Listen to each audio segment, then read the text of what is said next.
Mikey. I'll give it. I'm going to make it for you. You are not a scholar. What's the new Yaki? Who are busy? Busy what? I'm not busy up with my yet. It is a game for the young man. Let me see. I'm coming on your own.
Fine girl. Ah, we need a year now. Yes, sir. Hey, me Mosua. Koyo. I didn't mind him. Huh? They married anyway. Daniel, what me wine? I'm marrying every type of drink. I'm a beer, I'm a soft drink, I'm an energy drink, I'm an alcohol, I'm a vodka. My woman.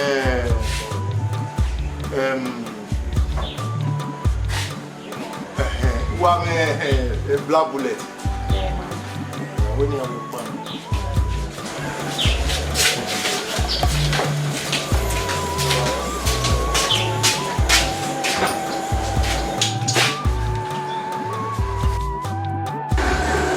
Stop. Come on, come on.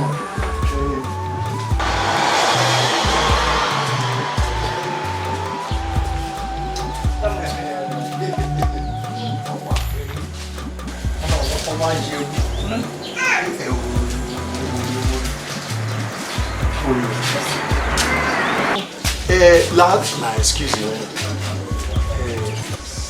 Now do you want to That'll be fun.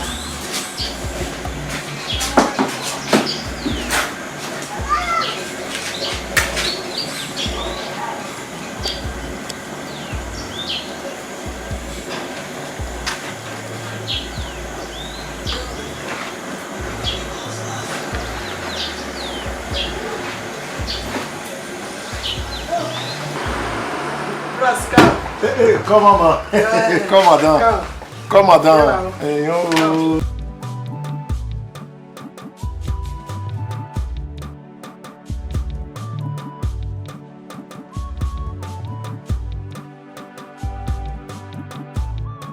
Sister, where you start?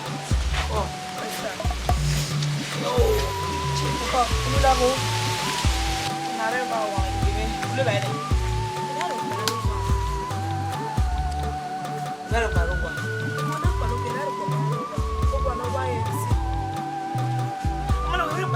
Work your body with one of our MC. You have to let me see where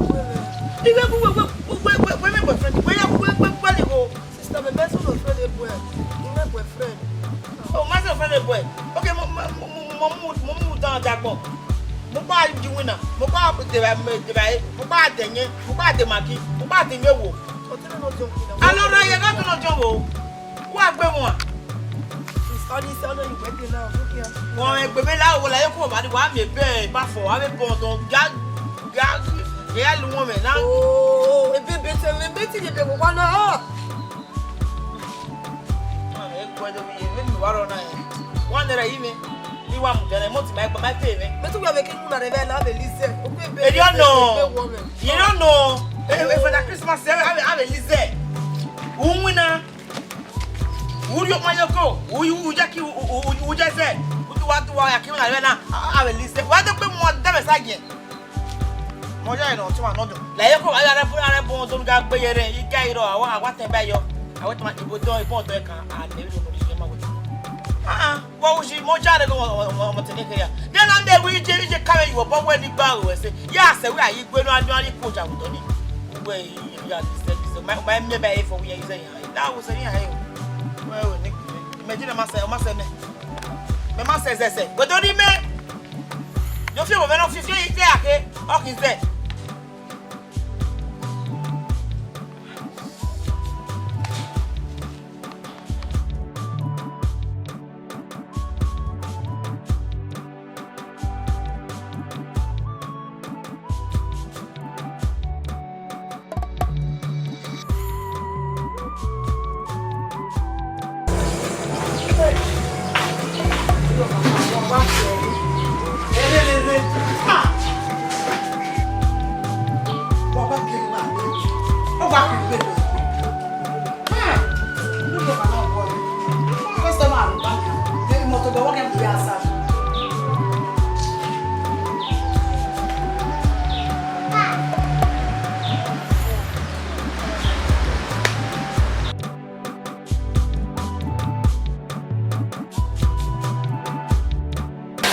Come on, down.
Same on the day. We more down we marry one for me and you.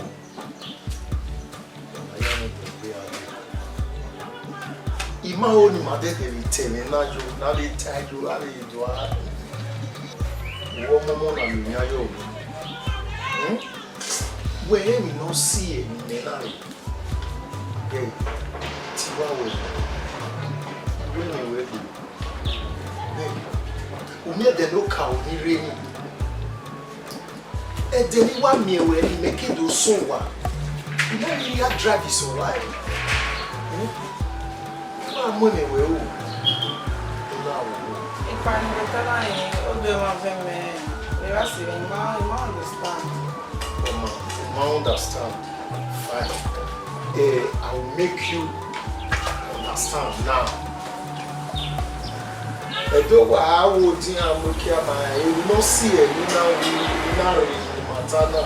Oh, you were away. Brother Law. Yeah, what me and I get doing now. I get doing with two now. My chalk, Ben, I can win. You know, young lady, what I say. But I mind of work, I understand. Where my mind, where my family, brother Law. You understand? Now I want to make you understand now. Any time when you only hear where say Valley, you only hear where you miss Nari, who be a cook, who are below 50 by 100 every morning. You can me say, we are beer, guame, who are you pulling in? Come on. But that did not was anyway. When I had this is if I don't know Latin, anyway, or is smart. More is smart. Smart in no any way. I always see was smart. Can you really know? For my part, I don't know all the time. The massive I matter, one word, you don't know, and I'll and you always story there, Facebook now. All this your love story, where man, what? I will never talk about smart. Yet, you want to work. Oh, that you only love my relationship is not my agenda right now. The relationship, you have no agenda. As far men, the smart, as far person, when you have no agenda. Now, that's smart. We are more. Oh, one of my dad, you are now. We have one. Now, we will stop. Me that you are.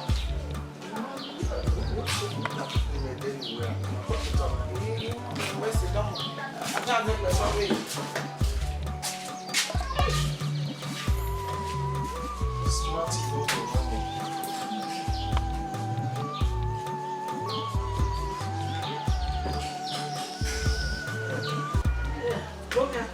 Come on. Come on. Yes, ma'am. Daniel, how are you doing? Hello, mommy, and the Temanyori. And Temanyori do that. I can't tell on all Daniel no, my menu. Moke no Daniel no, that. I want to know what they need. Hello, it's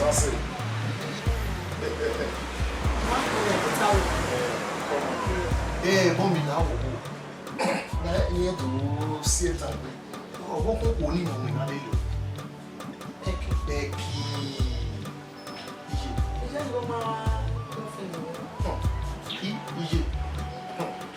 The tele offendi ye or must it offendi ye every offendi the Roma ye now in Nireba Ire doje when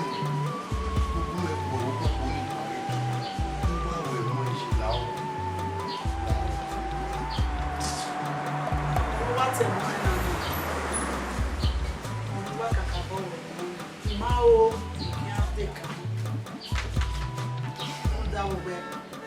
no, ya less on me a day. I feel good. Then the customers can have it now, but you are thinking, Mother Body, no, not only where or you go when you go where my Daniel will be a little bit. I see it. No, not oh, I got my mammy that down there. Oh, from Yamu, do it. Oh, Yamu.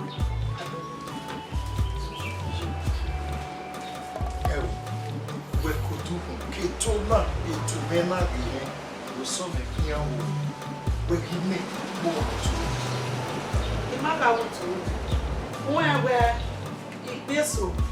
Here, I don't know. Here, a woman, or I see a 1 year with this one.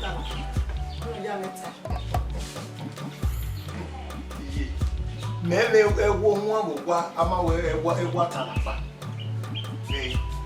O ni ya mo bi ra me mo bi jini. E ya mo. Nda. E do ka oni wa la ma. Bi mi o mi ike ya so wa. Na we ni ya so wa. Iyo e mo ene de gbe. E mo iyo ene de gbe. Mo na si e na we ni aya li yo ko wa la wa o ke ni wa lo di bai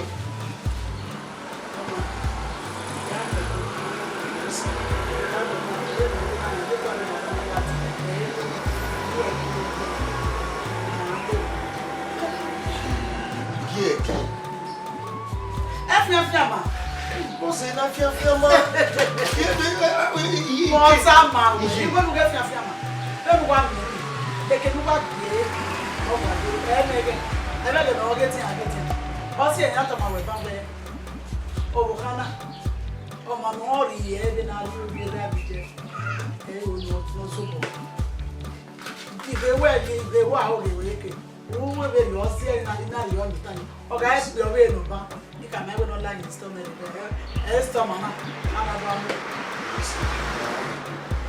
ya ye ni awo ya fi gbe yo to le yan we la o mami abi beleki ni adigba lu po na na nda enege ni ya je no se na ta o gbe aye enege ni ya wa ri ya to aya na o si wa we te be wa we me be ni ya ni fude o na we wa ta na ta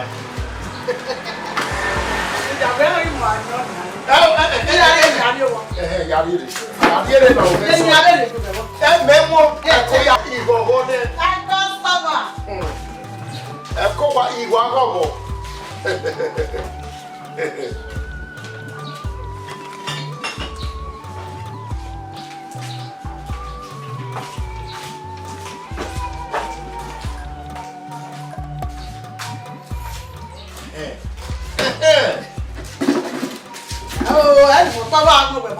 ye we no fiama everywhere what am me na e ko wa fun me wa be e ko me wa gba mu di mu e ko mo me ki be me ki ye me ri e be na zeba me u so la pa me ri e ba go wa ija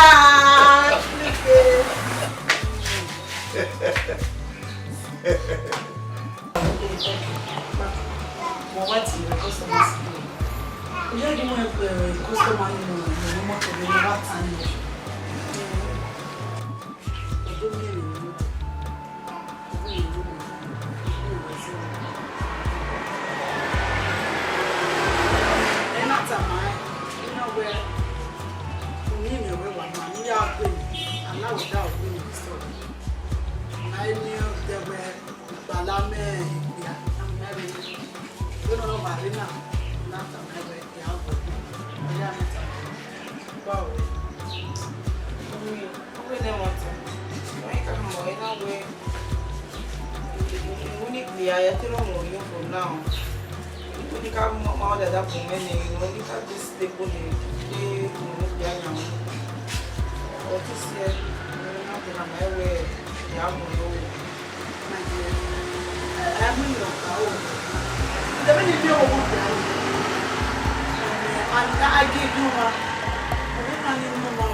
most of the it's good to be Casonia. Casonia. Come. What's it?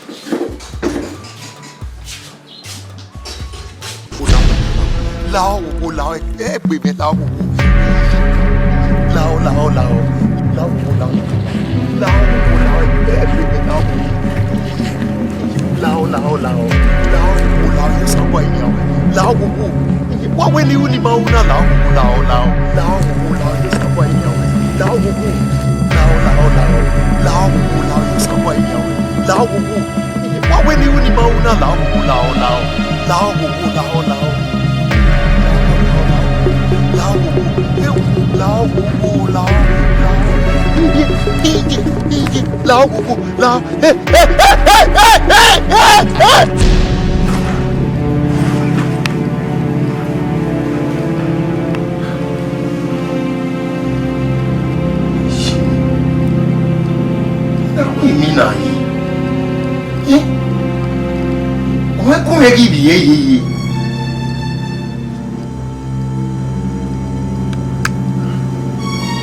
Understand pass through a lot of things in life, so I'll just be careful.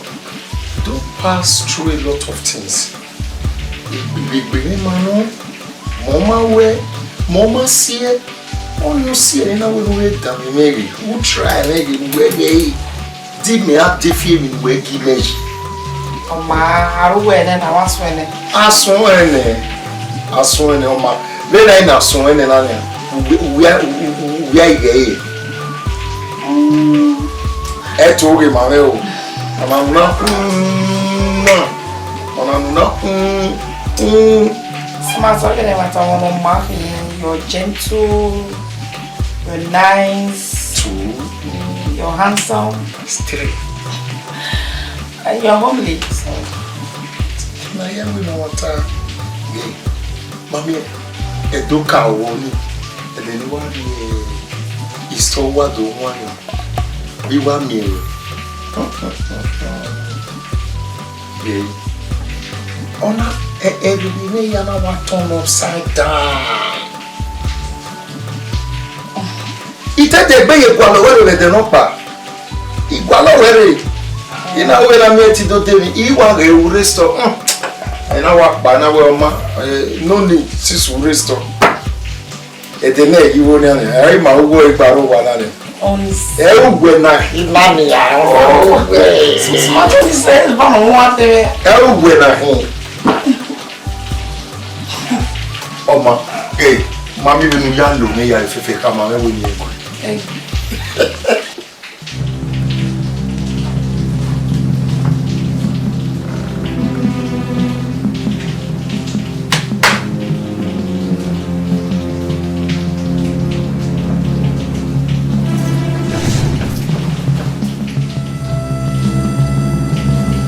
Okay. Muja. Wana la wana. Mutati kwiro iku riba ina kuli okowa.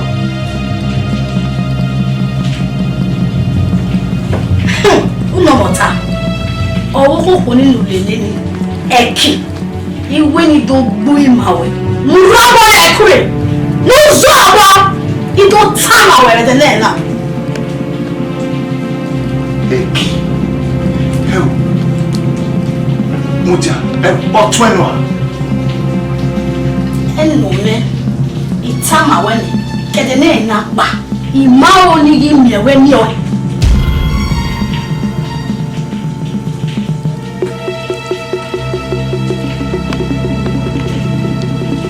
Itama wene.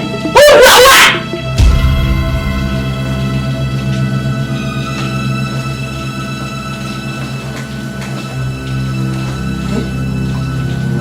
Mina na hina. Ime wa mina. Amuti. Ya leo. Wo ko ni lele ni eki. Wo ni so bo ye kun. Ana ina. Yo. Eki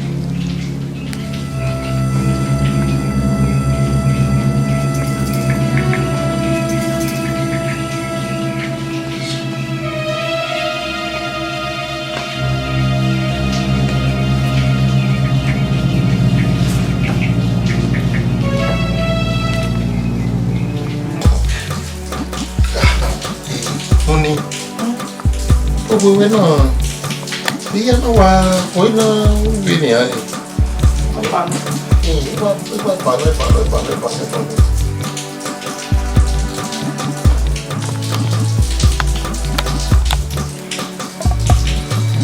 Oma. Aji. Mina. Wa pa ne. Ma frère. Mas não vou gajar. Wari mi na mo. Eke no jawaru le seki. You know when you want to relax. We don't want to be like 15 minutes. You want to be na ni wa ge. Ike o pa wa ko me mu ti ayo. Fofo ma ta gbe. We iye to buri mame. Iye to buri mame. Obokoko ni lele ni eki. Iwe ni so bo bekun.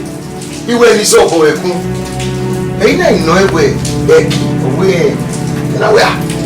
Otun eno a. No na we ni so bo bekun. Owe ti me ne yota. Owe egumego ni so bo bekun. Owe mi ane yota. Owo ma me no wi me so bo bekun ni eyin mi ero iya wo egbe. Ona wa kan le mo, ona kan lo duwo wa. O wa kan lo duwo wa. Eri wa ya na wo. Emina. Ni bi na wa ji. Oh, ona wati kiema. Iga seti kie so pa. Imete ku ededere de, me ni gbe fese ededere de. O ma ta gbe. No ofofua. O sai. O wa hian kebe ya wa lo pe yeki. O sai. O fa no mu le gbe agume ya bi ona le won. Aya we. Imete mi o de do de.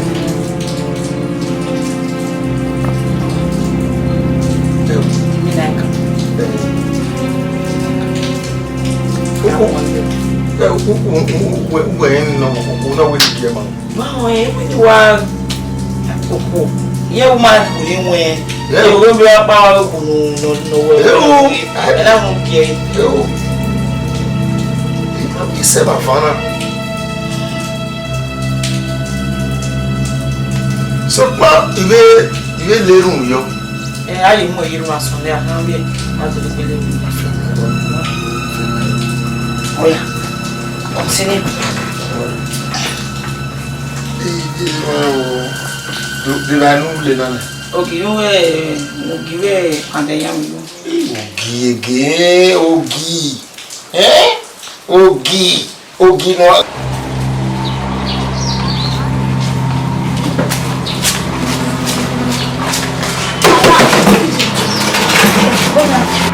Yeah, you even know that my pepper soup, your mama.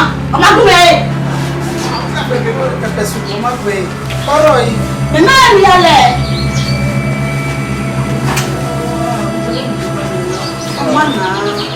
Emma, I will go. You will make it again. So you go. Yeah. Who am pepper soup now? The new one I'm giving my lady. I give you that. You will give my lady. Emma, I go there.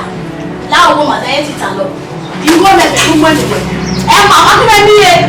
Is that you? Oh, yeah. Oh, put your enemy area. Oh, but you are doing better than me at this time. But you don't even me. Oh, go wait a minute. No, let mama. I'm going to let mama be a star. Only 7, only about 7 you say. Only one say. That you probably knows in the storm now. Anyway, I can know. More than half, you get more. Who ain't a woman? But I don't know one. Yeah. When you let go better with you, my mom will take it. Man, I'm beside you. Understand me? Yes.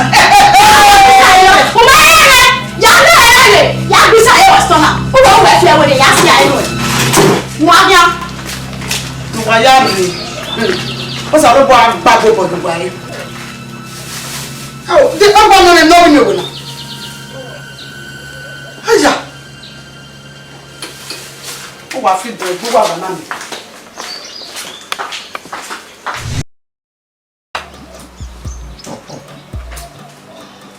Ogi ló ṣe rẹ̀. Yeah. Wọ́n ẹ̀dẹ̀ ní búwẹ́ àdí stọ́nù kí ni wà lákín ìwà. Ìyá fi ẹ̀mọ̀ pa fún adẹ́rẹ̀. Wọ́n ti tẹ̀kẹ́ àsìnwẹ́ èyẹ ó rọ̀ta ọ̀nà mi ìrìnà bu alọ́nà pa. Àìbí wọ́n wíwé ni mẹ́sẹ̀ wo iná. Mẹ́rọ̀rọ̀rọ̀. Oko ni me ari ese ba me.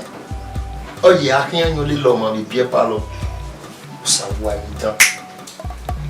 Ima o na ni pin abo ni da me we ya ko bo kan ya ge smarty ya ge o kan ni ki ko na we yan ari ese ba me. Iku ale gbo ni. Ona se ni na zo bi o ni na we ihia kieki onyowe ya soto no adu katikati orime obi soto Kamata.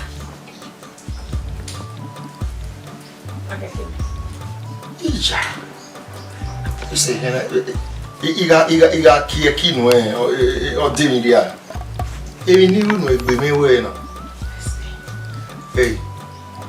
dawe kinuwo ndo noro wo yan nu wa we mo nda me away me ya iye ko bo me ikinu e bania again no do come and we this one no it's not this one I don't do azel what am I where keep one way do no no yani me to iwe dressing yani me to ti mu awe me so pa mu na ya na we a yare ba bibi ahia wanyo we abanyo ya igwa wa be fish roll abi bones we are we very show glasses by akewani da wanyo nya mot fanta minerals ti we ke no ke bi pa bi e ya be bi le ki pe a ni se ti e bon sa sin e ya do a o ta le ba igwa lo ni afiamaro lenu we lenu na kunu we to bo we na we e dressing e wu consider it done. Yes. Baby can ya no ya romo no. Okay, I can employ guests. I employ him. Then you come wa you our go to like 50 by 100 our go our beast on you. To settle you. You only want settle. You want settle. You worry you we no can we Obukhame is settled in.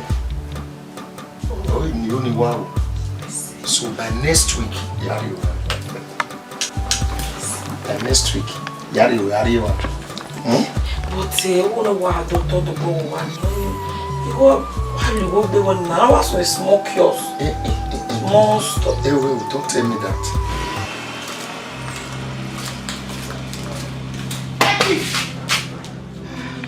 Haki. How big can I na? Who are you be na? Let's say no one will rock. Go pathology. Haki. Don't me go on na to talk to. Rude, what will you need my no. But the story never no chair. But get. Mo na ti customer boy.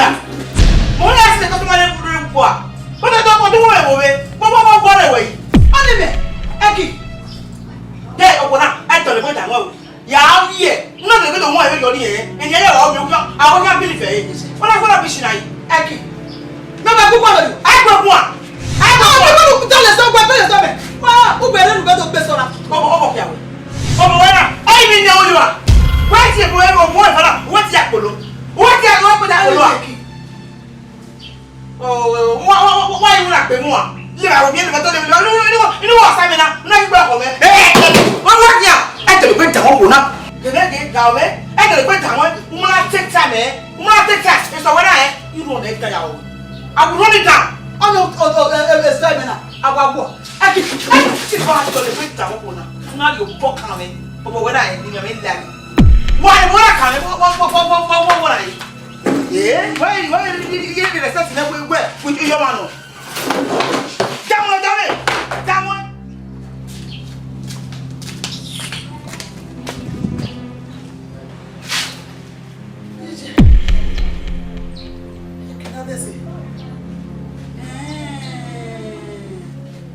Pandoria, man. Hey, where? We have to run this time and I'll put you. Our poor. What no carry better? No carry better.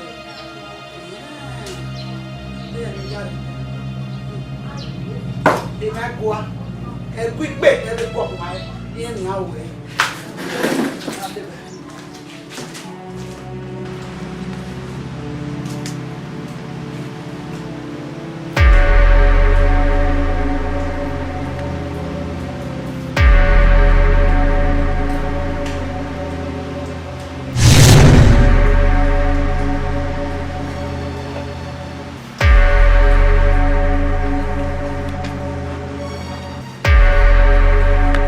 Jesus! Eki!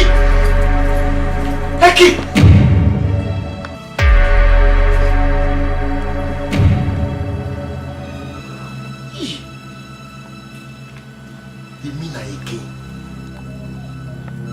What do you mean?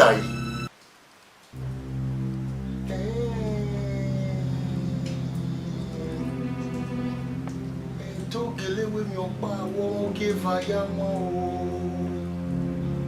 Eki.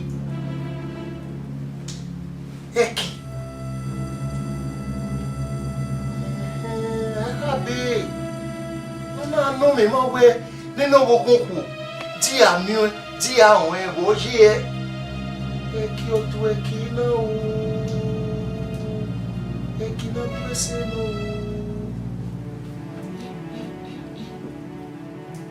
Ofo. Ikwi maroy. Etene na mo yuto. E ogugu o gimia. O wari be we no remi. Iwe no remi no get out. Ni e baba se ni agba pelegbe yan ni e ya pelegbe yan e oto. Ije o. Imewe kikoa. Iwe ekoa. Obo na ya motioma. Na ya mo biera biye ya mo e. Iyo ami pe. Imi upomo e ma te bi ejo ekun. E pocket money no a. Di no we ni uni ni ma una. I o en kuma bebi o wafa. O en kuma iwie. Ye. O we akin ri e be ba fe arule re no be ri me. I mean o wafa oge. E oga son oge. E ki we ni ge ye. O ma mo puti o wa na. A ba pe. Eki. Ma. So je bele ya ma be mi le na je na. Eh, ko ke na me. So no ko fi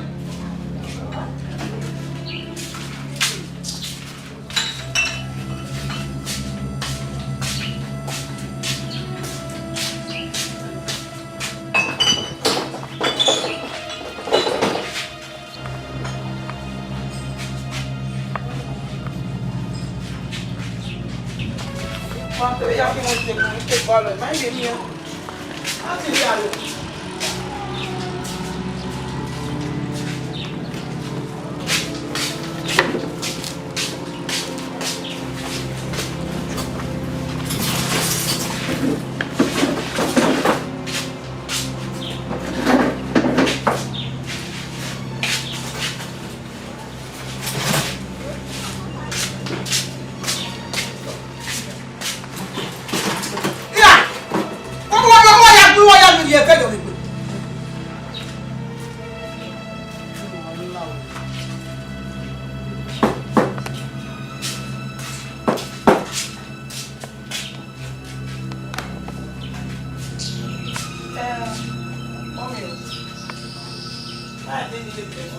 Elle, vous t'en qu'à venir de là.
Machine.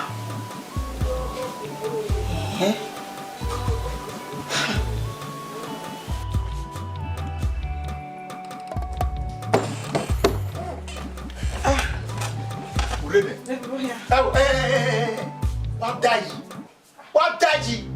Hey, we come away. I can't see the room that way to pay one. He might say no do ye. He might say ye. Hey, baby, back here we na. Uga no one man we. Why could live one?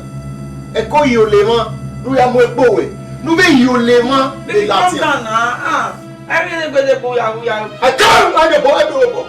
About the few phones and me want to come back. But we don't know. If we go away, baby, baby, we wa. Le mo bi apopo. Smart was no. Wa ku fa no. Me weti. Uba. Biarie. Uba. Ogun ni adie. Uba. Eh, ni ado gbe mo na ruda we a. Me be ka bugo wi se no yu ye mere le a. Eh, me be ka mu we a wi se no yu ye mere a. Liku we go. E de no panika kama we. Imina. Eri bi ari mi na derio. Owo ko ko pare. O to gbu imawe ni rabo yo we kun re. Oni na be pera. Come away. Ibe bi la fo na pon. Obe na bere. Obe pie me kilo to ina wa we ga anu. Ewu na e ojo. No de. Iri oye.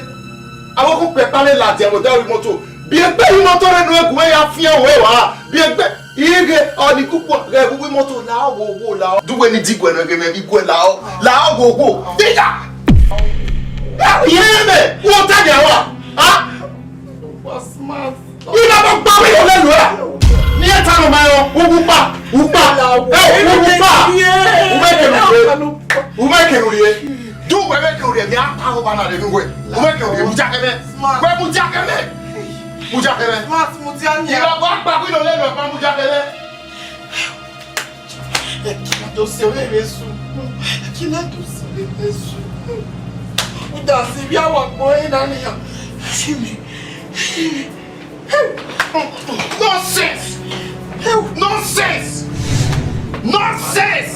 Mona Loba! I don't want to lawo. Yija! I don't want to I don't want to eat about it. Lawo. Come on! Lawo. Come on. Get who you get there? Hey! You got my bed, who bed? Oh, who bed here? No. No, you won't bed here. Who bed here? Oh, no. Hey, but Mama, on the air to be your back. Get to that. Oh, in love. Don't back for me, die. Smart love. Say, you are both get to that way. What about the war? What will be a back? Oh, Jack, you get to a penny, you got to a penny away. Hey, make way. They will move away of women. And don't we move ye, then or more tune. Okay, can you move? I have to walk away. If we're one, gay, Nikamaway. Dear one, that dear one, Nikkei, Tiebia, where they who. Maybe I get you fear to her. He might get you fear to her. Maybe I'm going. He might have said that. Okay. Okay, I said, okay.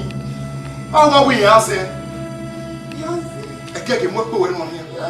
You are so very envious. You are very clever. Never. We make it here. I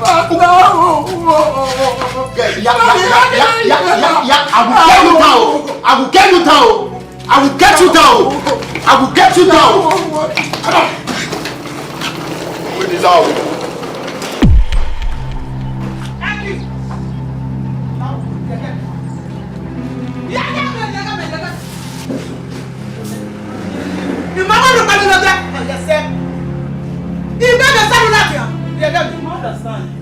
Ni me di Benin Movie.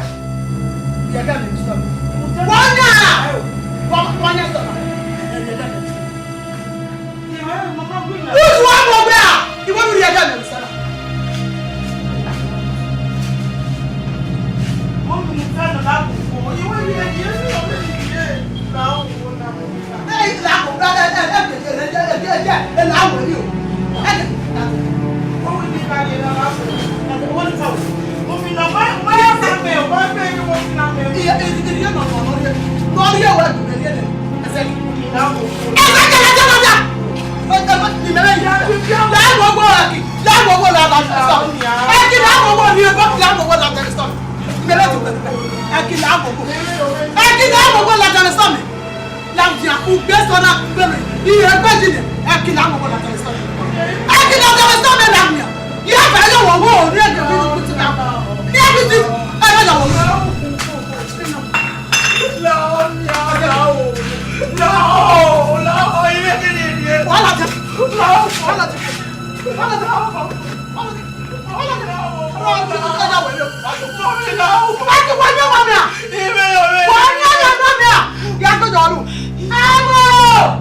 Anaki no fian buna yi.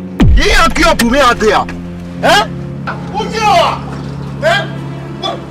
Te no dowe bana. Udiase. Ada ki pipi oye butia. Uma ne yo oye pipi ka bi moto. Uma gay ni tamawe. No mu we na pipi. Iga de pe la moto na. Ibi na ye ba we ba. Iki awe o dere. Butia ba. Ba butia ba. Unu me de tell us support. Areba butia ene. Mo butia ene. Wa dia we mo. O butia ba ni.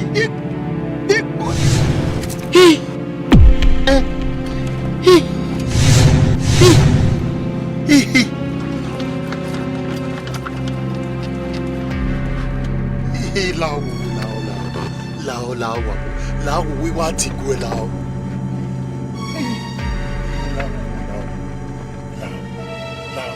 Larry, go Denny boy. I'm not really king. You're learning.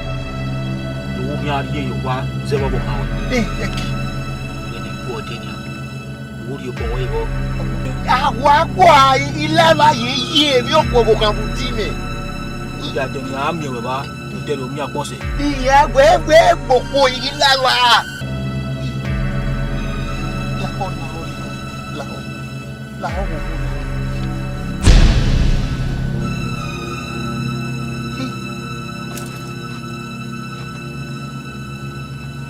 He papa ni he cookie.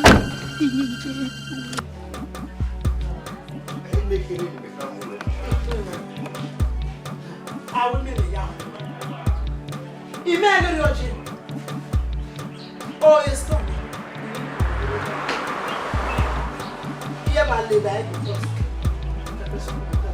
Oh, wow. Imagine, okay, wow. But maybe you're pressing yourself to what? Imagine, you know, my dear brother. But 1 minute, because you're not a man again. Oh, yes,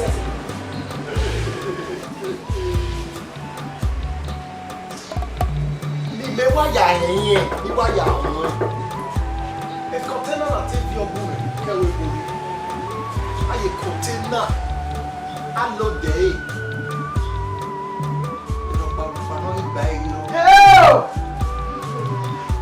igo ati go o wa ni bo wa no kere ni bo e ma ti gbe bo gbe ara ino ni ati ta.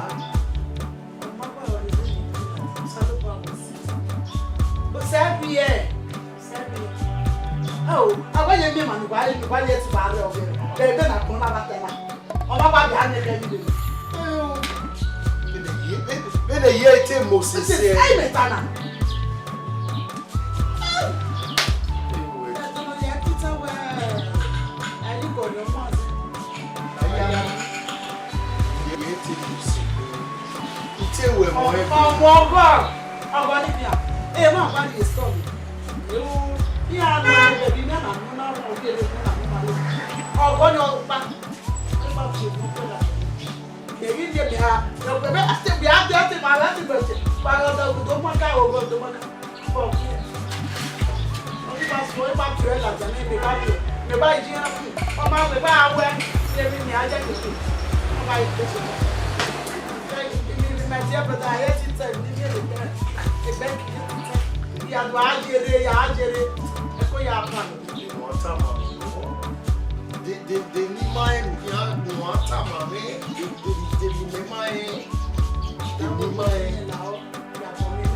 a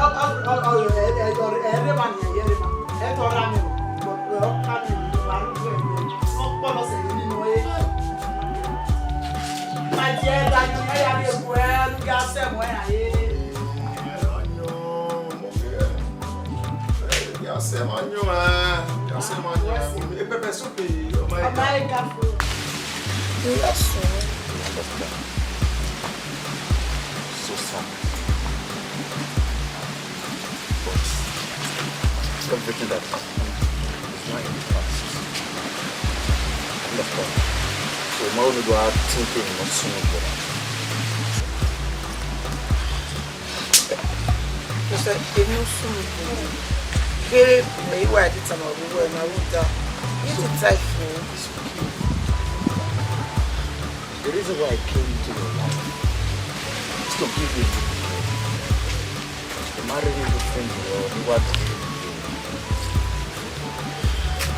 I want to make you better. It's like you're not listening to me. Who damn you when it's time? I've had several men in my life. That's what I'm saying. And every one of them want to get married to me. Something always happens and I don't want it. I'm tired. Like, okay, no matter, it's a woman.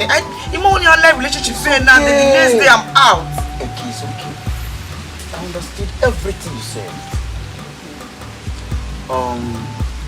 By the grace of God, let me see what I can do. You have to be a boy. This guy will do something. I love you. So are you sure? Are you sure? Thank you.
Amalawa.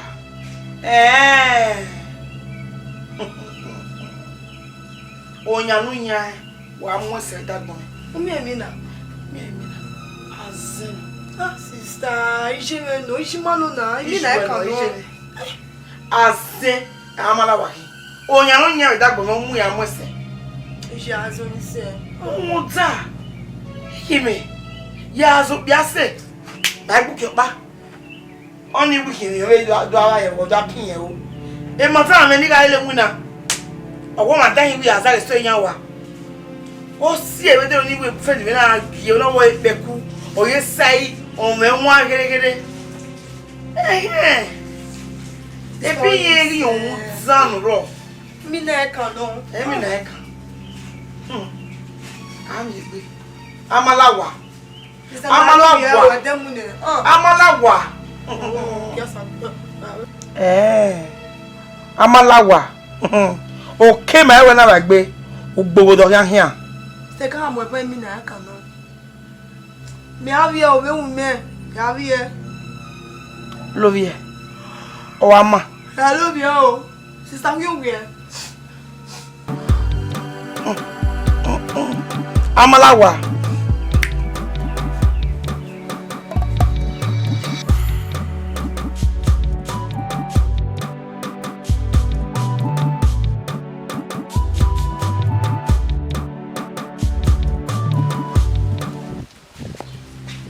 Baba Baba o.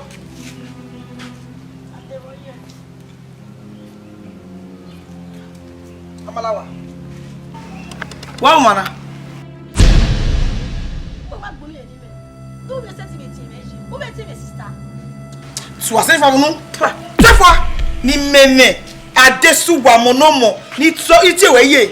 Ima grave ji me ya ti me yeba. La wo. Di opo ya me kun re. Ika ta mo we de na we ra me no ya wewu. We me we kere ni megbe ya. O kere gbe ni ya. Wa ya kai sagi. La wo. Ya gogo. Get a gbe ori ne sogo na be ni me waje. F1 no na. Where he do it. Better song. Omera. Better song. Never after one. No ya gogo no lucky. No ya de o egbupo. No move me. E we na you know we no mama na. Ona ya pa mi equipment. When you ya do ya. Era na your money be manage. When you me ya do. La wo manage ra mi la. Gera me gemia o gemia no ko to me de kere. Gemia o no ya ko me ko to me de kere la wo ado gbe wo kan. Ado gbe na me wo kan ru ta ya me o ma de egbisa gewe. E be generi gbe kinya ke gbe he na. Ya le liwa. Iwo wa gba ba lele. We ma si na omo do ne pe na mu wo de na won age we si. O we ru we ma si na omo do. O wa na fi yo. La ta me na de. Ina me ya we wu yi. Ina me ki ma no. Ko yi ke me ni ku. La wa ya fi yo la ta. Me o fa no ka mu da so wa. La jamare pomwa ya wo be ka jore ina wo na eni ya wo mie eni ya wo mie u ya tu bi onu bi o kwa jawe ga be dobe wa ho wa wo sie wo ni bo bi ye ho na stupid baba baba o wa de me o na ri boka yiru bi ko na direction o bo we na okuta o be nwa yo ibe to ye gbo ka ya wa me ti o ma fa gbo wa o kana ya si o ko ya o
Holy Spirit, Holy Spirit, charge over.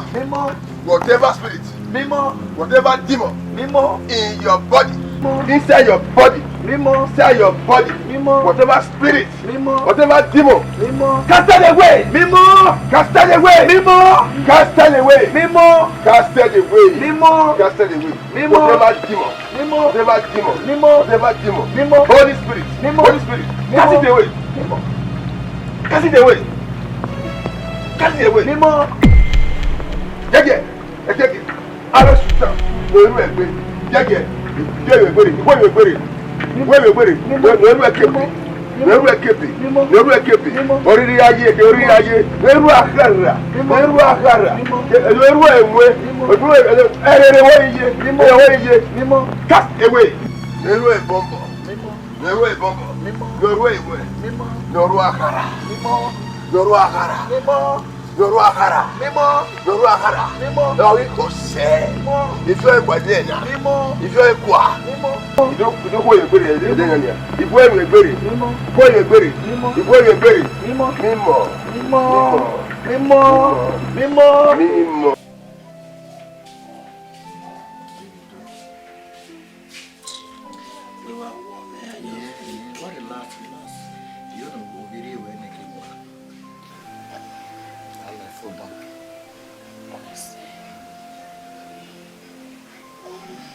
about believe a prophet. So, every minute my back. Oh yeah. Baby. Yes, dear. I will walk on the vigil making. Vigil make. Okay, you had the bonita by take a picnic so that you recover. Go.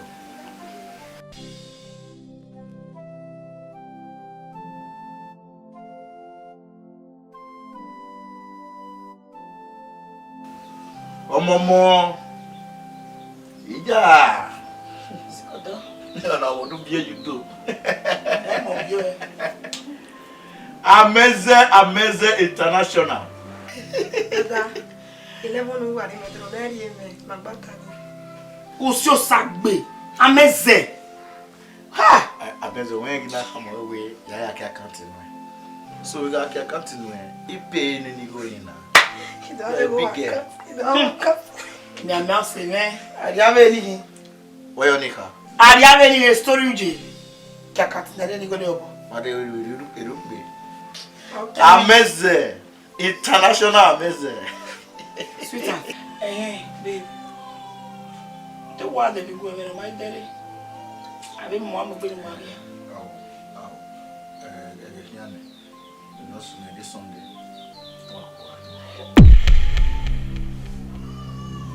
What? Sister. Sister. Eki. Jimmy. Sister, what are you? Eki. Hey, don't set. Hey. Eki. Sister.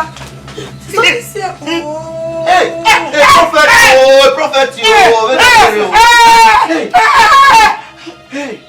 Sister. Hey, prophet.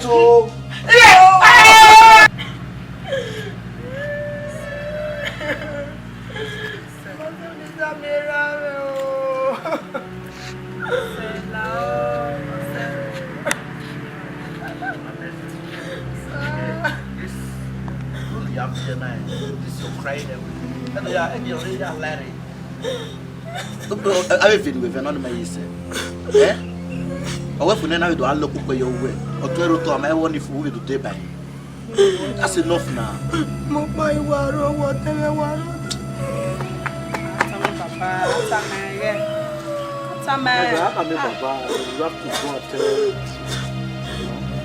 So now you can make it very young. So you know what to do for me.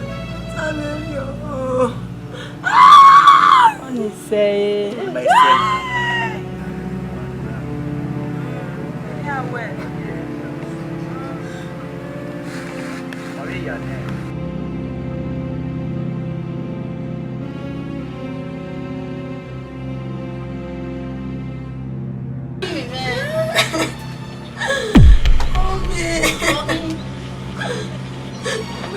Don't tell me, go. Sister, oh, yeah, keep you what's up, mom, kill what's up, one of us.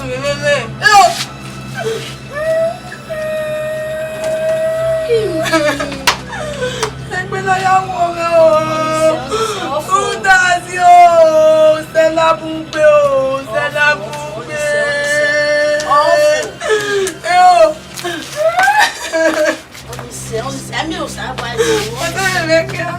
On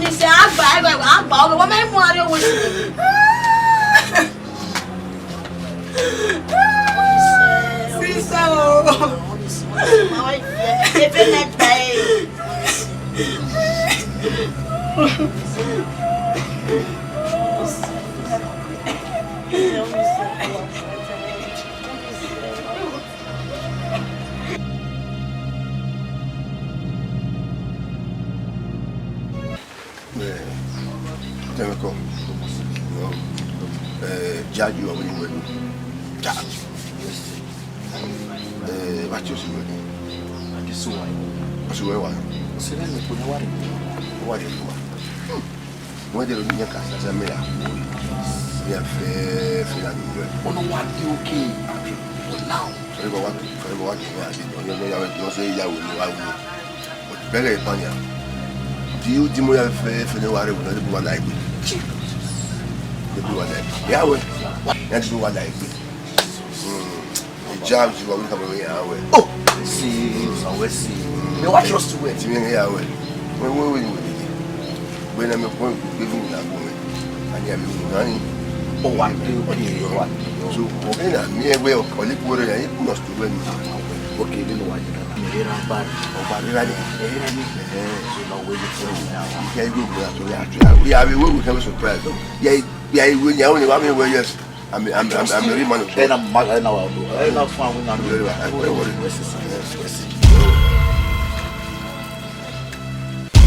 Judge over. Very good. I don't know really cut them over. It's more of a family when we go again. I can't pay it. Amen.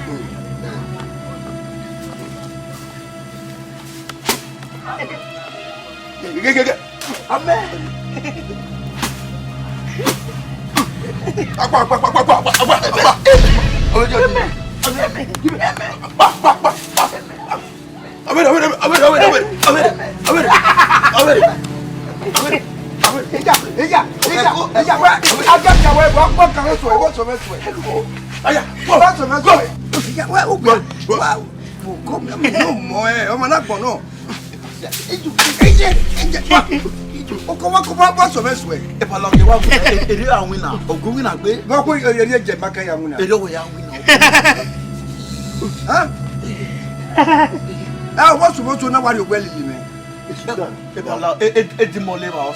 Don't say that.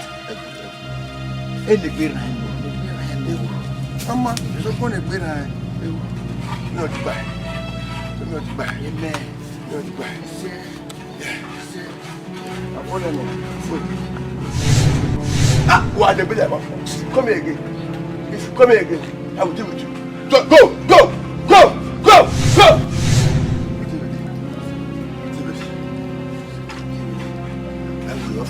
Baby. Go! Baby.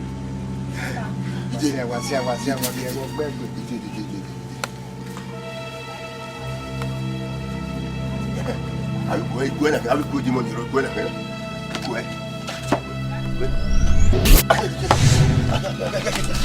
I have to go out.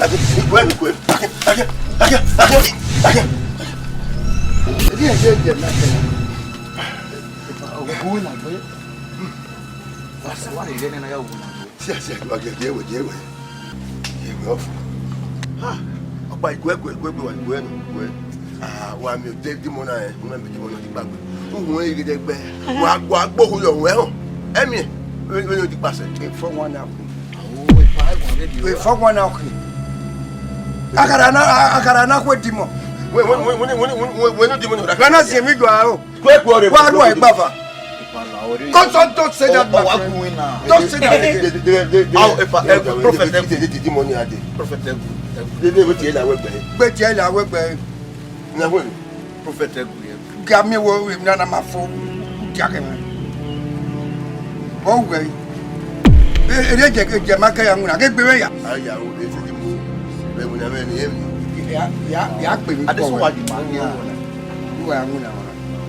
Why you killing you? Where was my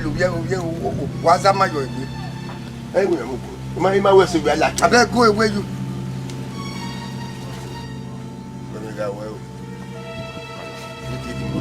Out.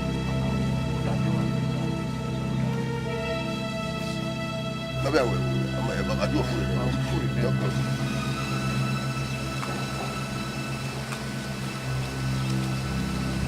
Here, Dad.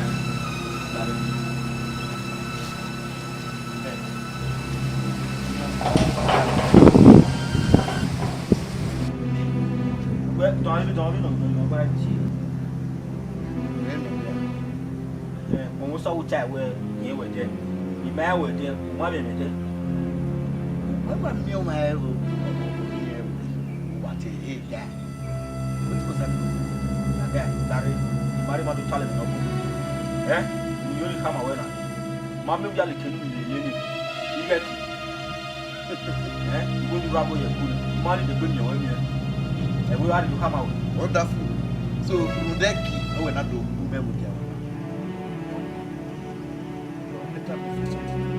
joblessness also. Man, there was a jobless man. Why more? What the? What's the bother? You had to talk to him. We had to talk to him. Wait, I'm very here. What's the bother?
Yeah, we are Mama, I go get a can. yeah, we are on us. Oh, I know this. Yes, money yakama. Even the yakama, why would you know? Hero, when you lost you. Who give back on you? Oh, yes, and away on quick at the side. On their one or their own. Or almost still the one day. He can't die for where my capo, man. The man are quaint, man. You did. You may have football. Why, when a year. You know what? When you know only why the solution. When you have friends on your party or what. If I made a hero, I want you to be back. I see what would be. Holy Spirit. Thank you for the video. Thank you. I don't need you ever, Jaja.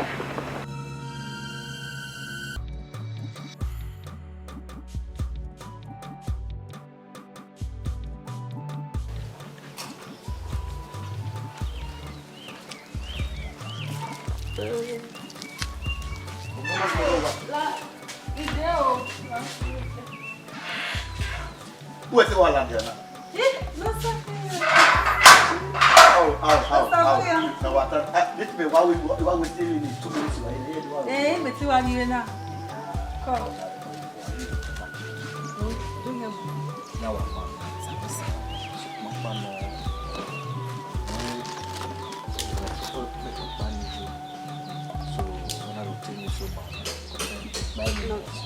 The boss is so where you are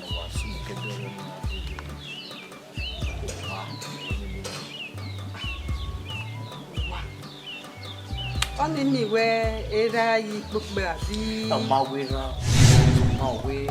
You working on the cake and no be no you.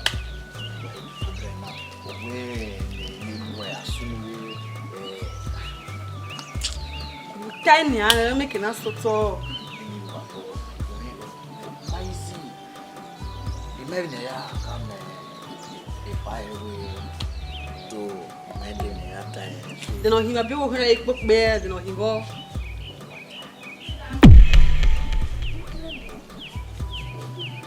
Even here come the pie away. Only payment in Logona. So, see now way you are come away now. You will see.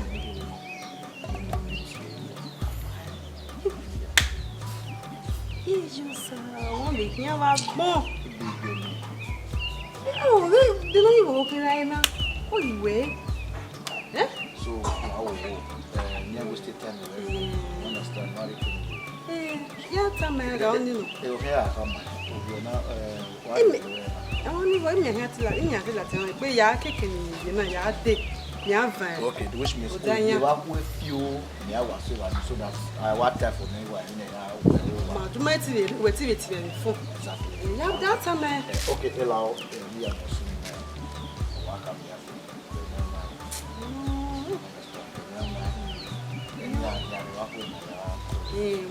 Call.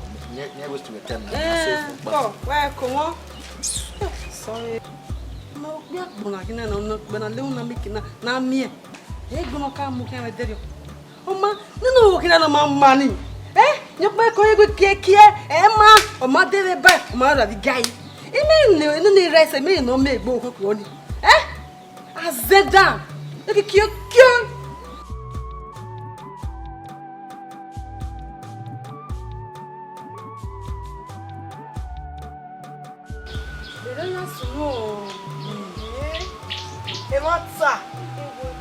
Okay, many.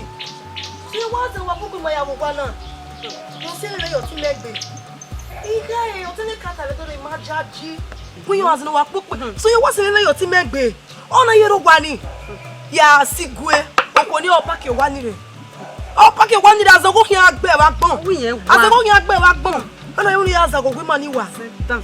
It don't come on, you work. So you go have a shame. As on your bed. And then I want to go and pack your 1 year. Again, you know how you ballet. I Mata no la when I used to live go back. You only whistle. Ijibe o ato wepe o. Say ah. Iya za wa mo pe bata menu we balon le bata ni gba. Ijo. Ela ku we bona o te de kan na si. Ija wi ata yi me diri mai mo. O si we wa re ki e. O wa gbele ki e. O wa ga gi o pa be ye. O ko ni to re mi o. Da! Just no girls ever you egbe. Just no girls ever you egbe. I feel like bene. Oh, my table here. O se la wo wo. O se la wo mo na mo kan. De pe ni ya pa wa re si. Ile buyan o wa. O ji na ma ro wa pa ke pa wa re won. We se. La o se ye we la wo won. Ko. Du de ra ele sha. Eri la ni. De won. O la wa. Yo. Owo ni ere mo la egbe ya bebe kino reason ya bebe owu azowo ya agbe ijo owo pa asa mi o be du gbe a na me gbe na gbe wa kawase na o wa se mi ya no wa la ro wa na kete lo ni ati na ge lu ji Azenor Anna, where? Call him like what?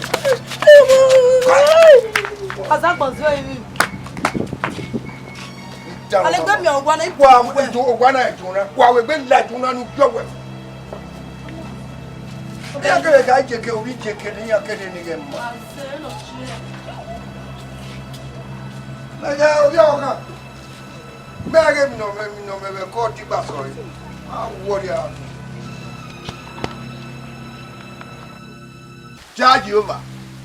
Holy Spirit. Emmanuel.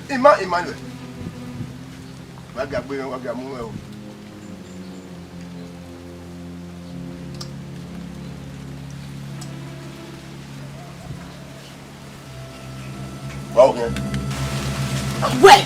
Charge over. When no wa no moina, no wa is a bisa no kakana. O emwe ameni mercy. We are mwe. Awe o money adesuwa. Iwe nu ri obo ye kure. E ala gbe wo gbe kam ya ni amo were gbe. Wo ni tana. We are going to mewa. With the Holy Spirit, charge over. Be we ni gbewa. Mewa. Why you come kumako? Why you mewa? Yeah, for one, pastor. Only always. Charge you. Awe gwe abegbe mo nu ye hutan tande ba. Ja. Oni ge we like ho we. Ti we do gburi ma we, ya le gbe buwi ade. Iye ke kian ma. Eyo nu ka ele.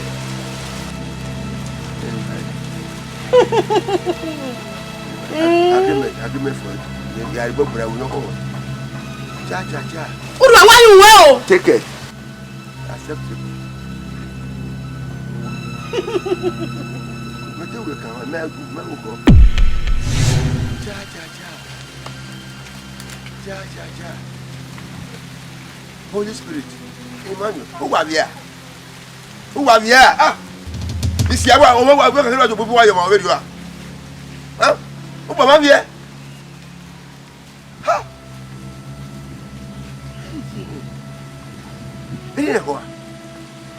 Erine Holy Spirit, I Ja.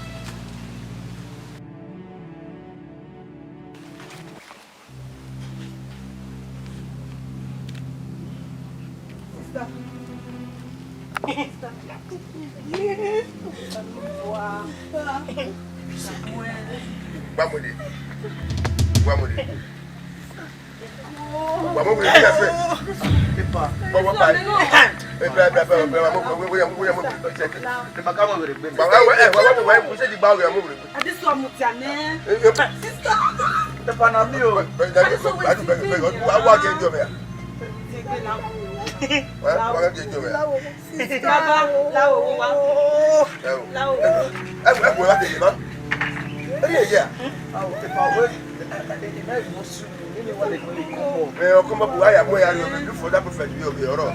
Why would I do that to you? I didn't that perfect one way here. I want to anyway, Miss Seven. I don't want to wait about it, but it won't be done.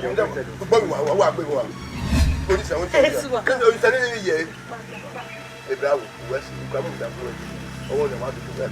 I want to go in the way that I take away from this very girl. I know it. Yeah, all this people know. The demon on the area. Who are me and me? I pop all your side. I what if you're a man of God? Man of a demon of the one you are. No, very loud. Make it about going for that. You are good about that. You take us to money. What do about that? Oh, 1 minute. I don't want to make well any power. Okay, power. Come down. Anyone know you make a transfer. You are not needing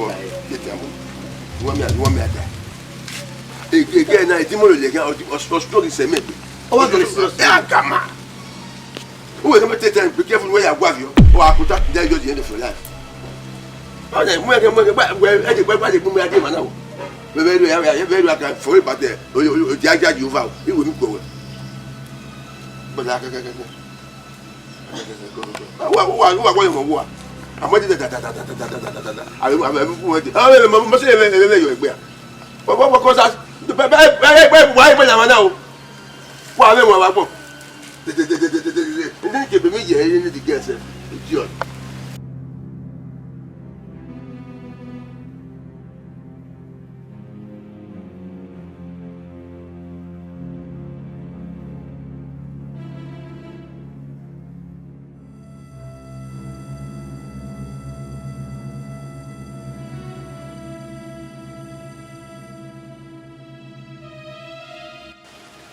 Prophet Lao and only at the sewer.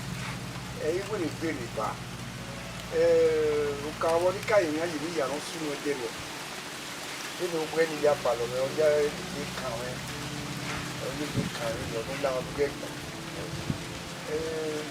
At the sewer will be this. And you look at the winner and dead on the Yanawa. Yanawa, Papa, now on the Davis, we bring it to new life. Now we are the new life. You are taking away the boom, bearing with now we now. We can really be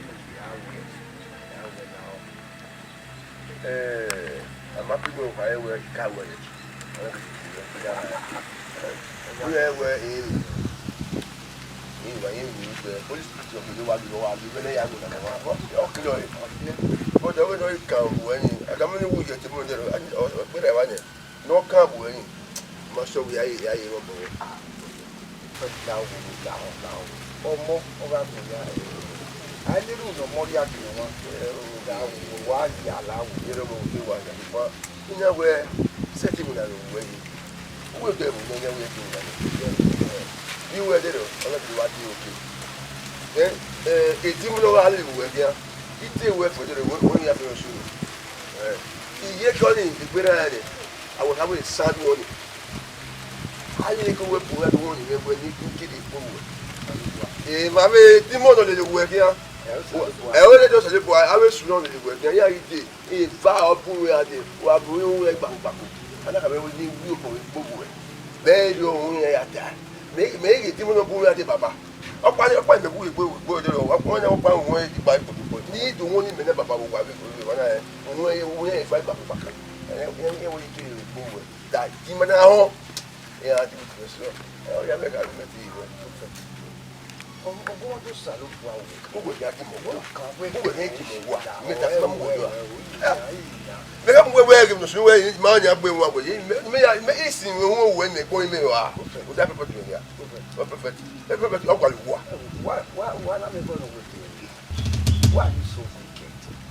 Asa, why are you so wicked? Because you go and die. When my God is a look away. I go to play on the beginning, be a good happy. Who I think but you were delivering in I where or we not about when we now. Them days who we think of one power, one power. They are final. You must be found where? Now.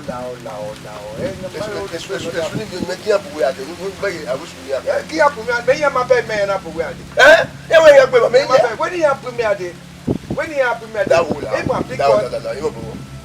I don't pay one before. fake cookie carry on. A fake cookie, what way? What way? Oh, when you feel you go where? I mean, just when you go That's where. the requirement. When an average swat, you have no better. I can already over baby doctor. Baby, Look away, where? well, we found my door where Eh, Papa, just what I'm assuming. When you wait for the weekend, and then you not with our people waiting. We not to walk here. What collect? Your receiver, You collect. your receiver, You collect. what Don't worry. Yeah, yeah, woman. I will not fire. I will not go. Yeah, but Tetamo. Don't be your fault. It's my fault, that's fault. Pass you our fault.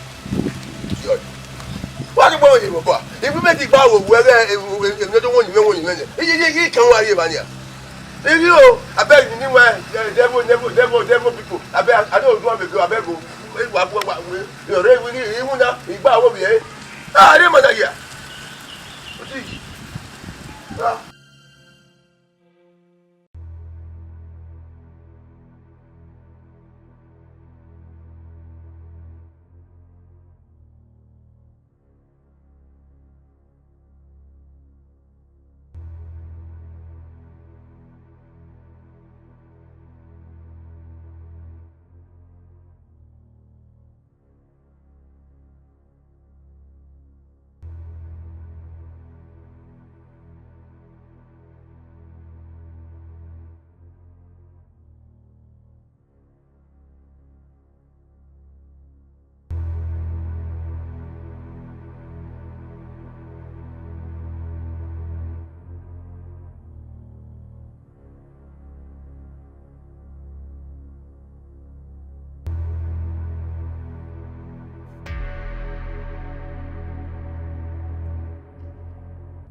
I thought this whole thing is going to be very minimal thing because the thing has become something else.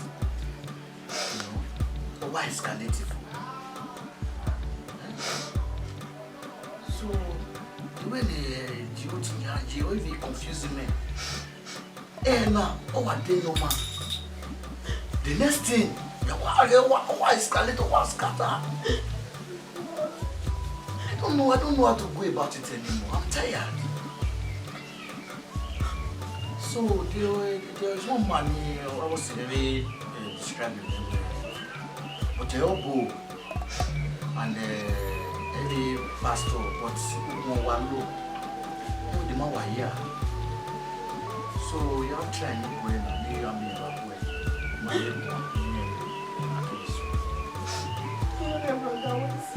and another thing we have with women, having feeling it's getting too much. Not to have a problem. One now, they get I'm making no large. That's okay. If it's real, I said to me, understand? So, how will go? Whatever.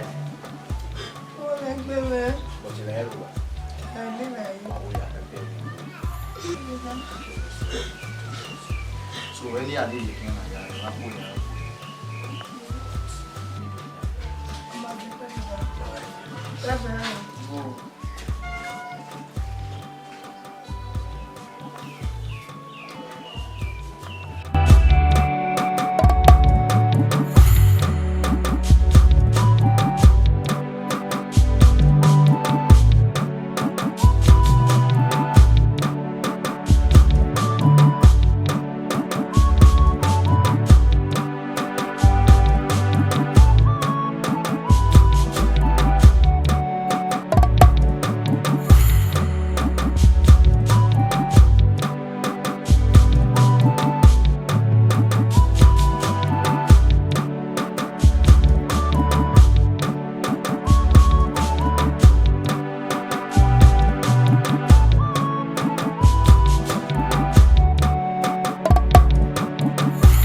Yes, according to our normal described the woman.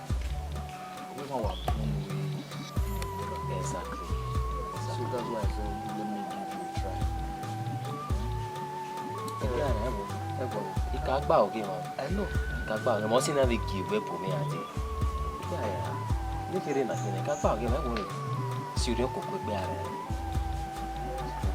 Come on, you're perfect. On our man. All of a sudden it came back. So I don't know, I don't understand. So now we are counting on. Si ori ko pe ara wo. Ba so bien na. Pero magaje bu muere. Let's see. Alright, yeah, I'll give you a call after when you're in Nigeria. Why ko? Alright, let's see.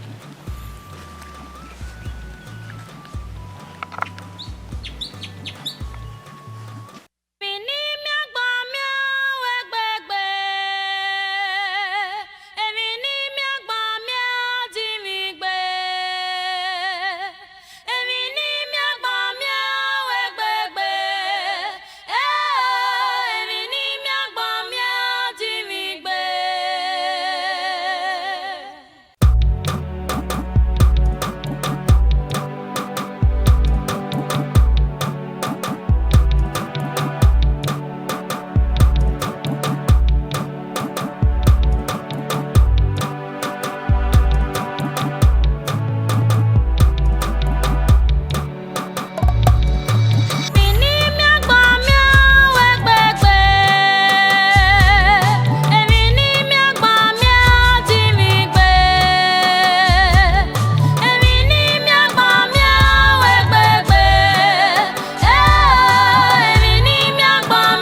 Ere ya sonu bi wa mo na jawo na chi na yi ba.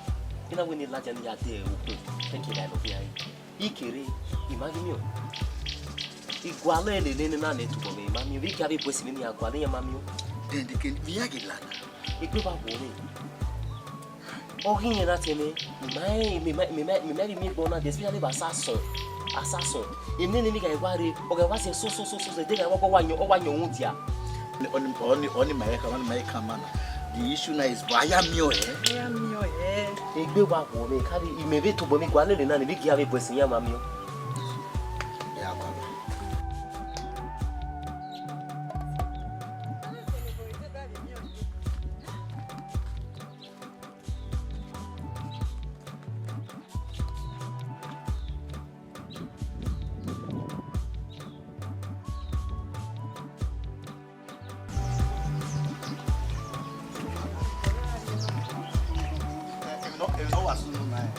Wherever I live, in Melidian, so that no come here, walk on the or walk come here, walk on the Yavi come here, My brother was saying,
there's one pastor near our game, man.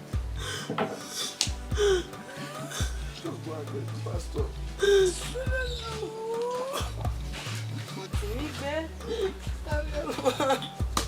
Don't go close to where you go.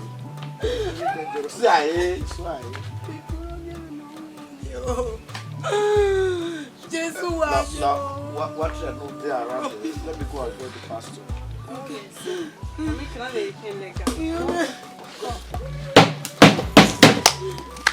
Yeah, hey, hey!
Why you are making me now? I come and say the blood of Jesus. Oh, I want you to go now. I want you to go now. I want you to cover the blood of Jesus. Everlasting King of glory. Every plan of the enemy, no one in any one of the attendant. That may I go over, cast on the river, and return them back to the center. Holy Ghost fire, Holy Ghost fire. Baba, honoring you, we all are who may have they all know that way. They all have all by your echo, or we have one. In the mighty name of Jesus, Holy Ghost fire. Baba, every spiritual kidnapper, no, we are kidnapping me now. Oh, I'm Gary, you can really get day, or a bit of air, or a air of beats. You can really let one okay like that. Baba, Holy Ghost fire. I return them back to sender. Spiritually, physically, every kidnapper, I return them back to sender. I call myself with the blood of Jesus. Baba, I beg you, the Spirit of the Lord is with me. Holy Ghost fire. This is serious. One way. I did hear one now, your one.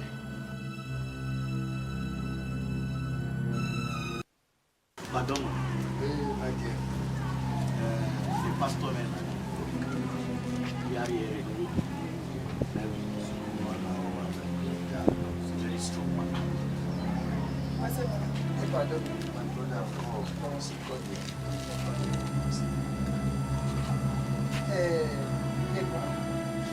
Woman, I don't tell my man where in the swing with the one. He can't was I can't even Saruba, and only you and my man in the swing. Was somebody if you and my man not to live anywhere. Aiming no swing, because one of them women. Ije, Papa. Saruba told me, my support do I look at? Saruba Pablo, I may. The man knows me. The Benigro, he has setting, Silver, near no smooth Davine, we don't take me no lower. My power man from Power. In my dwajiri, I guess no better I can remember or have you.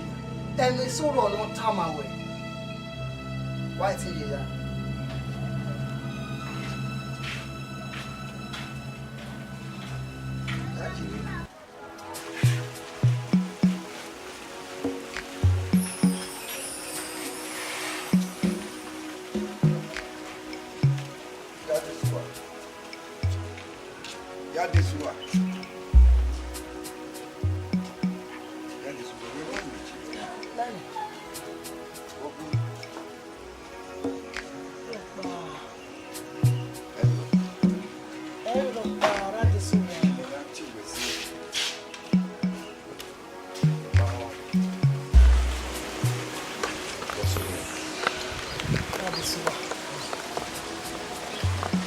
wá gbọ́dọ̀ kò bí ẹ̀rí lọ́ka yà bí ẹ̀ wọ́n pa lọ lọ àwọn kò bí abíẹ́ náà àbí èlé làdí sùnwà náà mẹ́rin pé àṣẹrẹ́ ẹ̀ kí wọ́n rẹ̀ ara ìwé rẹ̀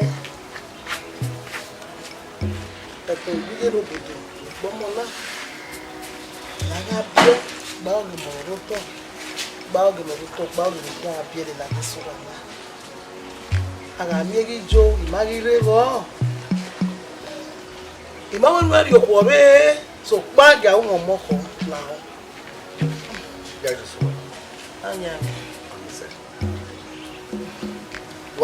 Wana unu aya fiama fiama ha wawe si afiama yo me ujere ege una ma desu wa nu wa ma baba ilu be temena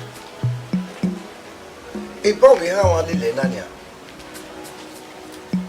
we me na re we saba na me gbo si mi da ni gba oge mo nia e me ma ri we me ma we na gba bie ni mo gba oge lai wo ke agba oge Kai boy ga de suwa so abana we una bie mo una mi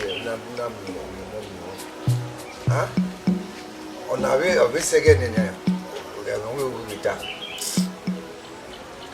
ga de suwa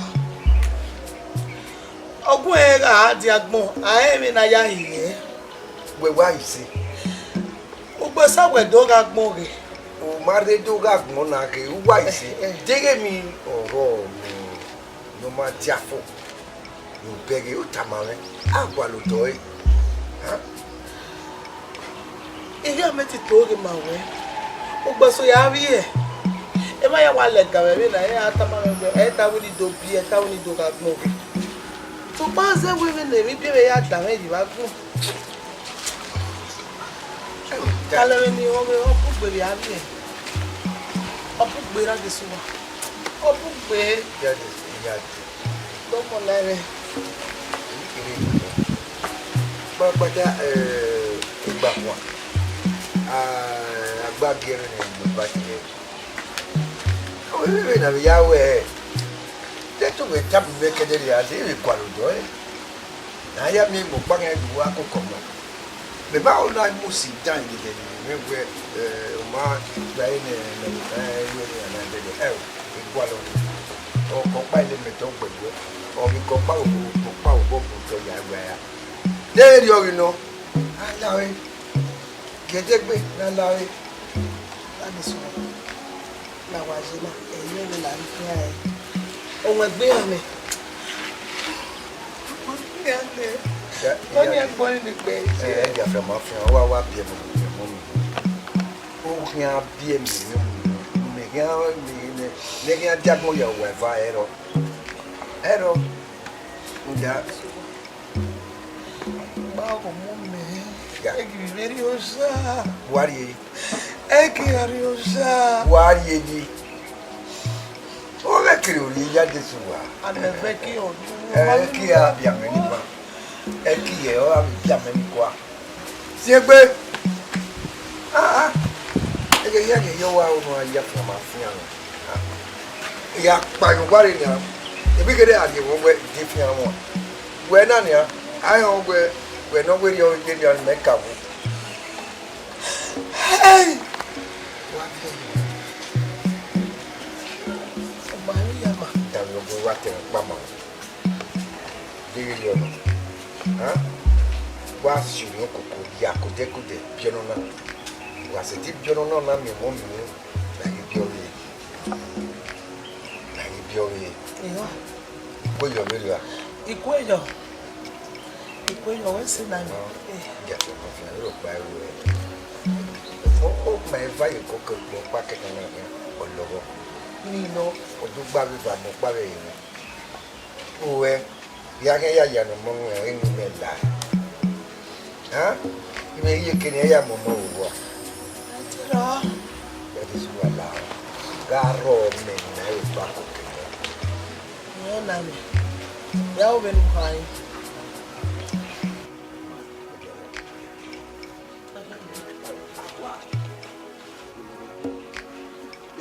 Ah, dan yo tu je dia ya.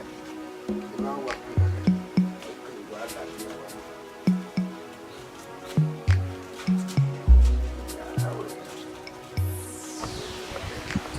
and celebrate it.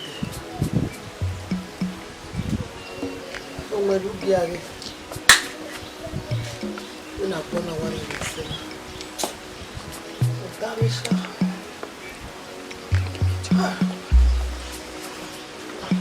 we are here with the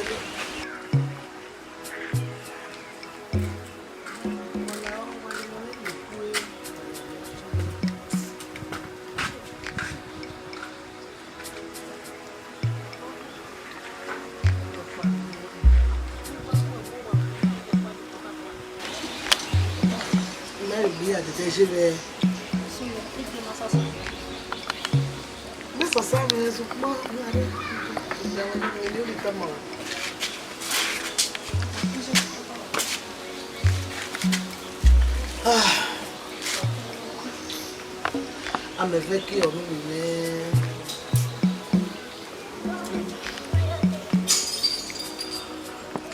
Oh, Boggy, I know the day are you. Is your boy only a car? Eh? In the year, I'm only a one. Ah, oui, mais j'ai. Oui, mais on dit, c'est ça.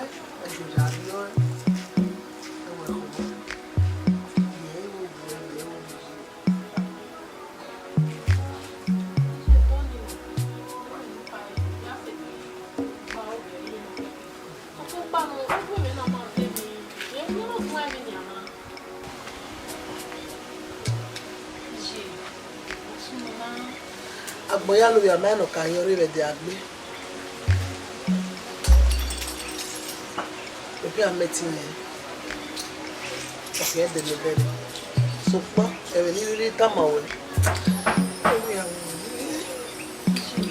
Èmi ò gbà sínú báwo. Èmi ò gbà sínú báwo.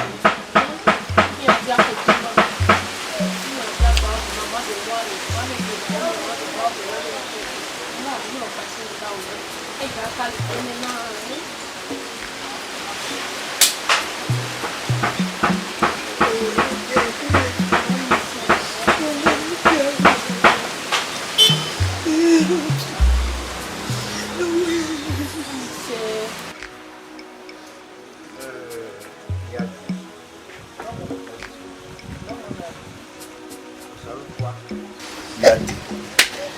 Agli wa mi usaruda zikilinika nya iwe omuno wana owa o gbe awa blesuto inseti gogo Ije ọmọkùnrin àwọn ọ̀rọ̀ wọn. gunu e iga biola to no ga okpia o ga ise gbon oni enu we Ẹ gbé rẹ̀ ibẹ̀ tó àmọ́ tó pè á. ọma o owa okpia inseti gogo yi oni o gbe fun e go te mo pa ma wo wa gbe ball le obijomo o we gbe ball la mi fidi wa ya bi pe ai e do ya hun we gbe ball obi ro ma de iya be mi na wa ma o de o ma na dami ya jesu we da la era bueno wa ro kwa akia eji digita dami yo o ko no bo agbo keke o mi no bo la ogbo bia o le nse memi ni gwa lo bo we jogu gbagu magbo agbo keke gwa si awo wala wa de no keke ya o na o dege yo awo me de kun ele ni mebe se dabi amu keke be fini we mebe ya mebe gwa lo kipe Atafo ya de sewa sawe si we ni be gwa ku mi agwa ku on te se edenedere edenoni on egbe han le edenu ya igwa si on egbe han le kenu we yin na de fo a ota so pe wa mi no lo wa ma fo ayo no Ṣé Uwadiae ni àná? ya de sewa bana mi gbe kere wa hama o ya tebe na edu be tabe be gbo me mona we am over ni agabe kian ni no ya si we mu me na rewe enu ni no era de suwa aga di agbon ayin mi na ya yiye Nori edo on do nori. Men of one in the good one. Eruda. It can't be time away. You know I'm going to hope you no kaya appear. So come on me Havana. Yali so. Demi go. We beg. Ni mana beg. O tami me. Uda. Ege ya ugawa. Nguri on soto. Huh? Ege ni aya wo nyo me soto na anabe aku ana age. We be ya jiri ni katani ya. Bona jiri ya. Zeve awe mama ni me dawo. O gba ni we mo. Odo ni ye keme ye ko bo me ya se. O ze me de de feel mi ma we. O mi na egbo kian. Nu kian kian ikele gbe ko ni Havana. Wese. So kuma do e me tanaro pa ma ye ve me. Edo ya ho. To kuma ga gbe enye amala fi awun oriri ye ga mo. Oriri ga mo je po. Temo panu la me o we me ya ntadisi. We iya e ni yan kan. Ya disu wa bu e ke mo pa iwo no. Imari ewe. Imewe basode no pa so pa. Inya ti dandan wo ni we. Etuni kwi maya egbe tunu fo maya samuna ni mo. Ndoni okian kokian no kekere kian. Zeva odafe no we yuwa. Inga kian. Ya kian. Ose.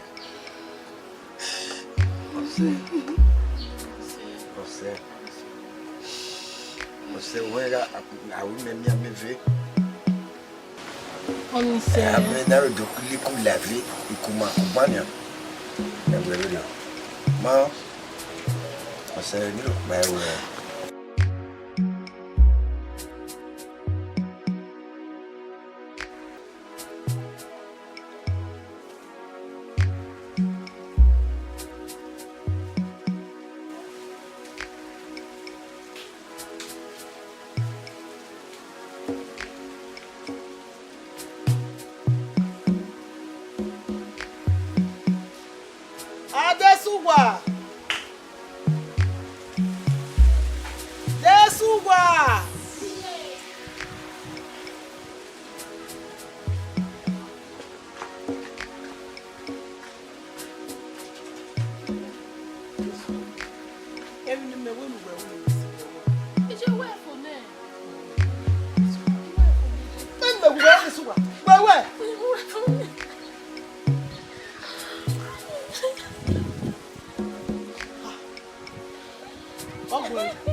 Any ya fe or serious on that.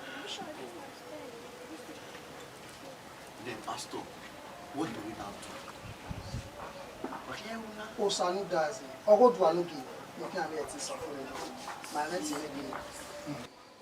in Jesus. Le black AOTOSI paramakata city. Every spirit of darkness, I come against it. In the name of Jesus. Le blabakata sekere le kushata rabada.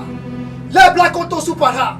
Masikato supara makata sekere. Le kutasara. Holy Ghost fire. Holy Ghost fire. Le blabababa. Masikato supara makata sekere. Holy Ghost fire. Kati kati ya longwe kweno remana. Holy Ghost fire. Le blakata sikara bakata sekere. Le kushata rabata. Kata sekere le kushata rababa. Masikato supara. Le supara bara.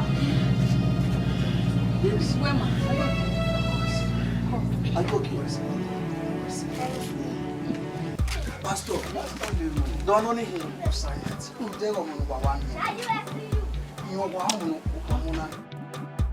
Jesus Christ.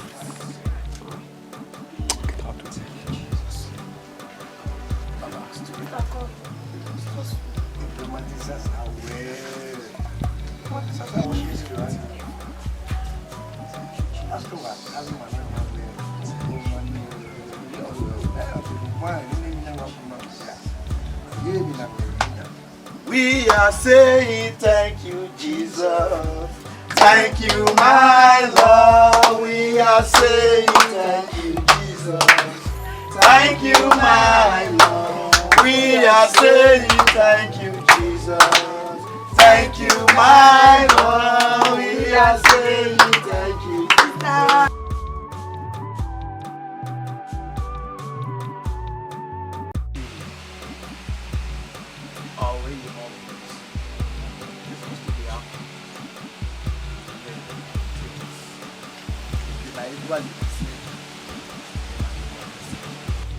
Just remain to die.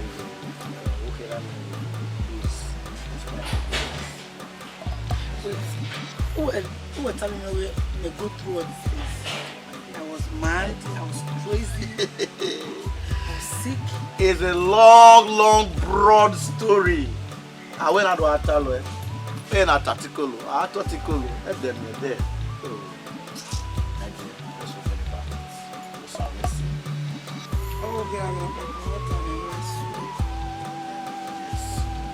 so she's innocent.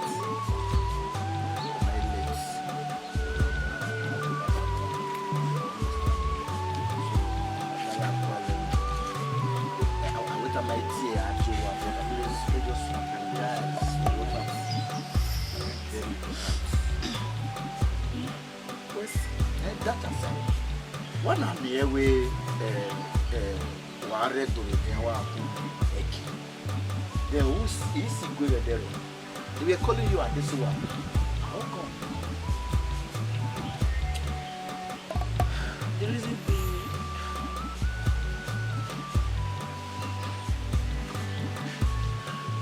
are you okay? fine. Well, because of all this issue, one problem with the other. You know, your relationship here, so I decided to change my name to Eki instead of Adesu. Hoping that maybe you have changed your name, maybe you have do know. But it became very worse. But the name worked. At least everything is over and now you have me by your side. Awesome. Where I can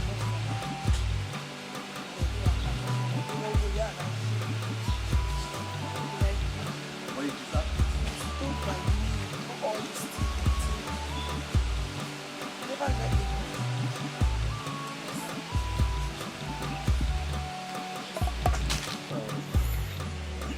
Nothing. Sure.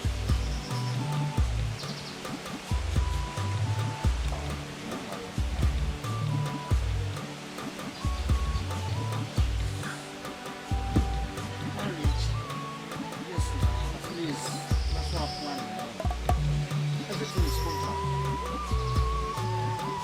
Sure. I was 100% sure.